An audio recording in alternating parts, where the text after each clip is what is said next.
Here's my top 5 romance series that I've read so far in 2024. First of all, we have The Fallen series by Gabrielle Sands.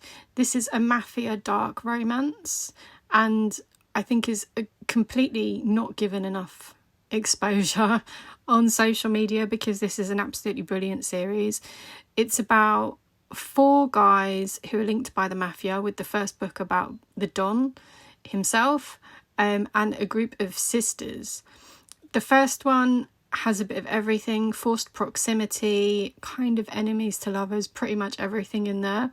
The second one is a pure forced proximity one. The third one is enemies to lovers, but they're not true enemies, they just don't really like each other very much. And the final one, again, is a mix of forced proximity and enemies to lovers. So if you like mafia stuff, this is definitely the one for you. The second series is a series called Doctor by the author E.L. Todd. Now this is listed as a forbidden romance, and essentially it's a brother's wife trope kind of forbidden romance, but there are some huge twists in this. It's not a dark romance, it's more of a traditional romance, but there is a lot going on in this series to the point where I read the whole thing within 4 days and nearly launched my Kindle across the room on multiple occasions. I was that invested in the characters. The main character is a guy called Finn, who is an ex-military battlefield medic who comes back home to America to become an ER doctor. If that's your cup of tea, he's very, very alpha male, probably the most alpha male you will find in a book. So if you like that and that kind of trope, then this is definitely the series for you. The third series is not for the faint-hearted. It's called Forever and Ever, again by E.L. Todd. I read this back in January and it probably took me about 3 weeks to read the whole series, but it does have 51 books in it.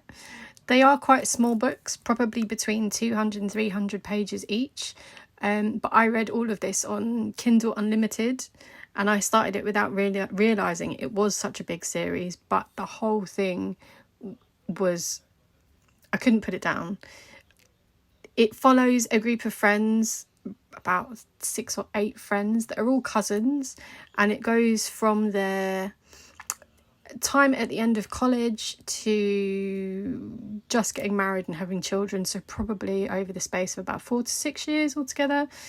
And if you like your soppy traditional romance with a little bit of spice mixed in, then this is definitely the series for you if you're looking for a good long series to get your teeth into.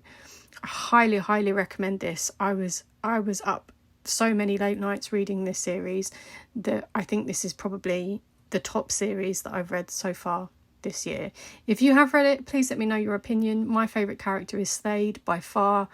But yeah, I'd be interested to know if anybody else has read this one, because again, I haven't seen it anywhere on social media at all. The fourth series I would recommend is the Alliance series by S.J. Tilley. I've posted about this one before and this is starting to get a bit of coverage, I think on TikTok in particular. This series is really good.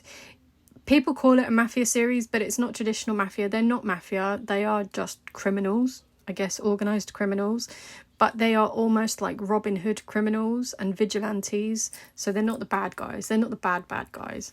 But I think the reason I like this is that they're all a bit older. So the guys range from, I think, 39 to 45, which is a bit different for a romance series. I would definitely call this a dark romance, as there are quite a few triggers that you need to be aware of in this one. But I think the thing that makes this series one of the best, or one of the top 5 at least, is that there's a lot of humour built into it. The first book about Nero, the first, I'd say 5 chapters of that had me howling. It's such an unusual way to introduce a character that I was hooked from the start. My favourite book in the series is King. King is effectively the leader of the group.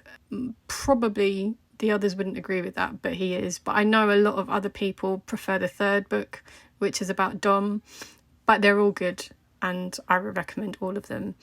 I guess I'm particularly biased because I have the same name as one of the characters in the book, in the 4th book, but I think the series is fantastic, and if you like that kind of criminal edge to it, then this is definitely the series for you. The 5th series is Devil's Night by Penelope Douglas. Now, I know a lot of people have read this one and it's a bit more popular, but I had to include it because I think book 4, Kill Switch, is one of my top reads of 2024 by far. It did take me a little while to get into the first one. Not sure that I like the character of Michael that much, but the way these are written from different points of view across the same timeline, across the same night, I think is genius. And the fact that Penelope Douglas somehow makes you remember little tidbits of information that you would find in previous books, the more in depth in the story you go and move along, I think is great. So this is it can be read as a 4-book series, but there are also 2 little novellas that go with it that I think are really key to read, and they really do supplement the story.